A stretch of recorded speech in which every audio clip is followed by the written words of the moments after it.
So first, a little bit about the gameplay. So the other day, we played a very talented group of players, the Agent Clan, in some public lobbies. They're very good. They'd been the most competitive team we played with that evening, so we invited them some private scrims.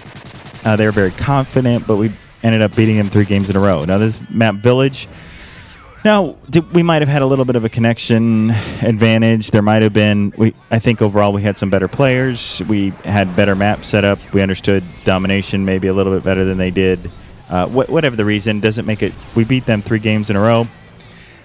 To be honest, it doesn't make us great. It doesn't make them bad. It just is what it is. Hopefully, by playing competitive matches, we get better and they get better, and hopefully we can do it in the future. So, as you watch the gameplay, understand that it was a tough scrim. They were good players, and they were, even more importantly, they're very generous and kind at the end. They were decent. They weren't talking trash.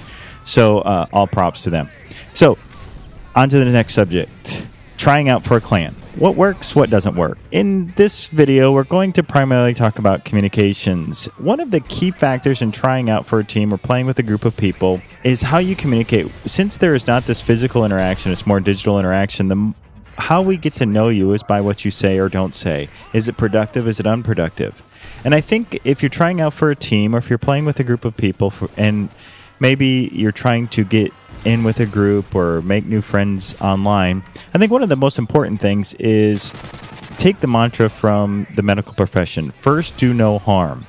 So in communication is so critical in clan operations and competitive match and even in public play. Communication will determine how people view you. Is your communication effective or is it harming the team? Do you come into a lobby and instantly start talking about yourself, complaining why you're not doing better? Is your communication productive? Is it blending? So as a police officer, one of the things we look for vehicles, let's say there's a group of vehicles traveling down the highway. Now, is one of the vehicles moving faster than the other? Is it standing out? Is it performing outside of the norm? Is it behaving in a way that none of the other traffic is? That's one of the things that brings our vision to you. It's because of the whack-a-mole theory. Yeah, is somebody sticking their head up? Are they going to get whacked? Much like the game you play at Chuck E. Cheese where you whack the thing that pops its head up. If you're doing that, if you're coming into the lobby and being that one that always pokes its head up, you're asking questions, you're talking about videos you saw, you're talking about what kind of game you did, how you beasted the last team, how many MOABs you've dropped, how unfair the game is over and over. If you haven't established your relationship with the players in the lobby, that's only going to work to your detriment. First, people don't really care what you have to say unless they know that you care about them as people or as players.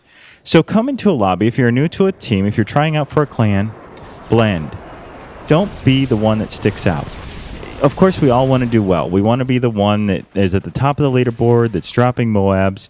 But the fact is that everybody wants to do the same thing, and we're all trying hard in the game.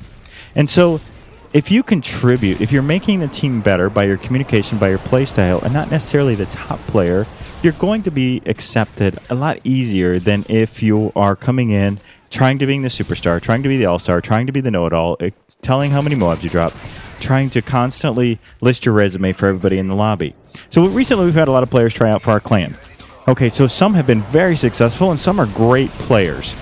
Now, if you are exceptionally top 1%, probably, like in most things, you're going to be allowed a little bit of leeway. If you're a little bit annoying to deal with, if you talk a little bit too much, but you're exceptionally good, I'm talking MLG Pro exceptionally good, you're probably going to get more grace.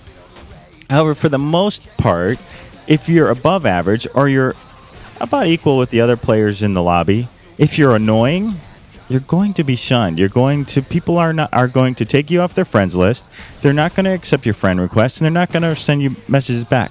Most of us, even though this game is confrontational, are not confrontational.